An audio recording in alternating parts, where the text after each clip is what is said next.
55 years after our independence from Britain, many Jamaicans are concerned that we are once again undergoing a new form of colonialism, a form of economic colonialism by Chinese businesses operating in Jamaica.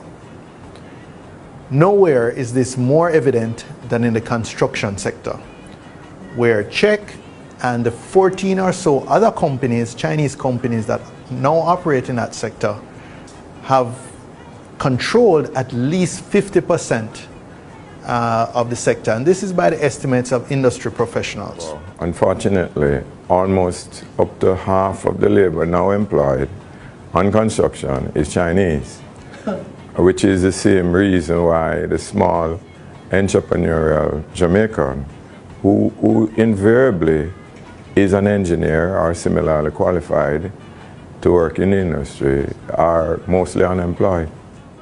They do this through unfair competition. And why do they say unfair competition?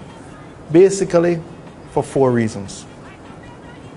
First, most of these companies are either 100% or majority controlled by the Chinese government, giving them virtually unlimited resources. Yes, we were invited by the UDC to be informed about the MOU that the Prime Minister had announced, the MOU that would have enabled a Chinese entity to design all of downtown, including the government buildings, at no cost to Jamaica. We asked for the MOU, were advised that it would take us 30 days. After about maybe 45 or 60 days, we still hadn't gotten it. However, the architects eventually got a meeting with the Prime Minister himself, and within 2 days of that meeting, we got the MOU. And of course, the MOU says that the Chinese will be paid $1 million US. So we have moved from free to $1 million. Secondly, they come into Jamaica typically on the basis of concessionary financing for a government project. And they get all sorts of duty concessions on imported machinery and equipment, and they get to buy local building inputs free of GCT. They then use these concessions and this machinery and equipment to compete for private sector projects. So they have an advantage over local contractors. Our country is poor and broke. So we went to the Chinese to assist us at the national macro level for development. They, of course, have their own agenda. They have articulated a policy which will give them major geopolitical influence throughout the world, and particularly the developing world. And so we went to them to get that sort of assistance, and they gladly have given funding which had enabled us initially to go on to some infrastructure development projects. And in so doing, we made concessions of our own. So they loaned us money, which they say is very cheap money.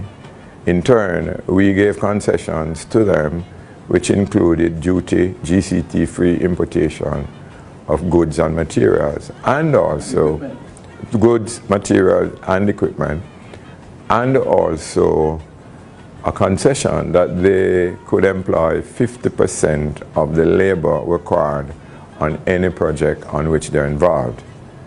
I have said to the authorities, whereas I've seen 50 Chinese, I have not seen 50 Jamaican, and this is in every case that I've looked at. And so this clearly is going to result in underdevelopment. The third allegation, which is not limited to Jamaica but quite widespread in Africa and in Southeast Asia, is that these Chinese companies use convict labor. And there are many anecdotal stories that suggest that that is the case on many of the projects. It has been alleged, not here alone, but in Africa and Southeast Asia, that they are prisoners A number of them are. I wouldn't believe that everybody is, but they think a large amount of them are prisoners who come and work off some of their sentence in the various countries and here in Jamaica also. So that has made it particularly attractive, I understand, to the private sector. As you can observe now, almost all the private sector projects being undertaken in City Kingston, and some of them outside, are being undertaken by Chinese companies. Finally, there's no effective regulation of these Chinese companies. Their records are kept in Mandarin. The tax administration and audit department has no effective way of telling what is used on one project versus another, where workers are moving between companies, etc. The Chinese government as a policy is not very transparent about all these operations. Many international media have attempted to penetrate what is taking place, penetrate the veil of what takes place in many of these companies with absolutely no cooperation from the Chinese government.